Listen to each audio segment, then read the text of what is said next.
Hello, welcome to the Ensemble Classical Music Improvisation channel. I'm Robert. It's been a bit quiet here, but I'm back with a full month of videos scheduled already and romantic improvisation inbound next month. This week I have a little evaluation for you, talking about how I taught improvisation at the Apollo summer course in August. In the last months, there were several instances where I realized my teaching had become too serious and perhaps pragmatic. Of course, improvisation in my styles of classical music is based a lot on learning a specific musical language with its grammar and words. But this summer, I started to realize that if you don't have a voice to begin with, you can't say any words whatsoever. And so during the Apollo summer course, I temporarily threw out all my PowerPoint presentations and started working on just that, let's call it inner musician. In the evaluation video, I call it connecting the dots, because even beginning musicians have some ability on their instrument and have heard a lot of music. And on top of that, have this beautiful innate source of creativity and inner sound, this inner musician. And by using games from improvisation theatre, we worked on connecting those dots and surprised many of the participants with the fact that they can already improvise, even if for some of them it was the very first time that they did so. And I think that is then the point where we can start learning some words in a specific language. One of the games I used is the CD edit. I think it's a fascinating game at every level of ability. And the idea is that there is a first improvisation, which could even be based around one note.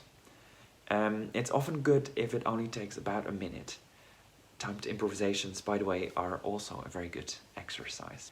Once that's finished, the 1 minute improvisation, any of the members from the ensemble, or if it's a concert and there's an audience, they also can say cut at any point and suggest how to change the track.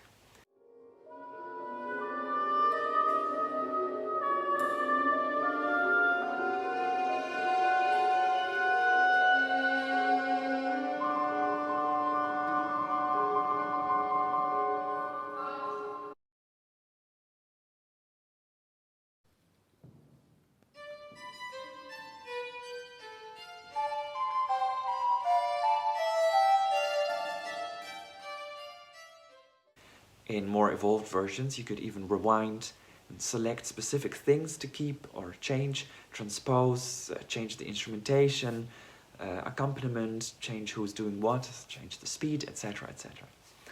The interesting thing about this game is that it playfully forces you to think about how you would want the improvisation to sound. What does it need? What do others think it needs? What can you do about that? And what does it sound like when we actually change that thing? Is it what we had hoped? And maybe in some cases it even helps just to realize what even are the others doing. A few years back, my group, the Scroll Ensemble, played this game at a concert, and you can watch the results here, which I think ended up quite nicely. Another example of a game I used is the Yes-No game, a theatre game teaching interrelations in text, and in this case music, and how to develop material together, how to help each other to do that. A full explanation can be found in this video. Finally, I also evaluated with the students how they experienced the course. This is very important to me and I try to do it regularly. Some interesting comments from the students. Thanks to the games, everyone got to have a go. In other words, they were gently forced, even if initially they just tried to stay more in the background. The participants felt that they sometimes were a bit stuck in a similar idea, and some suggested it could have helped to use some specific parameters to learn to vary these things more. In the moment, I thought this was not a huge issue. The point was to start from what they could already do, and in some cases it was maybe not that much, but that's totally okay.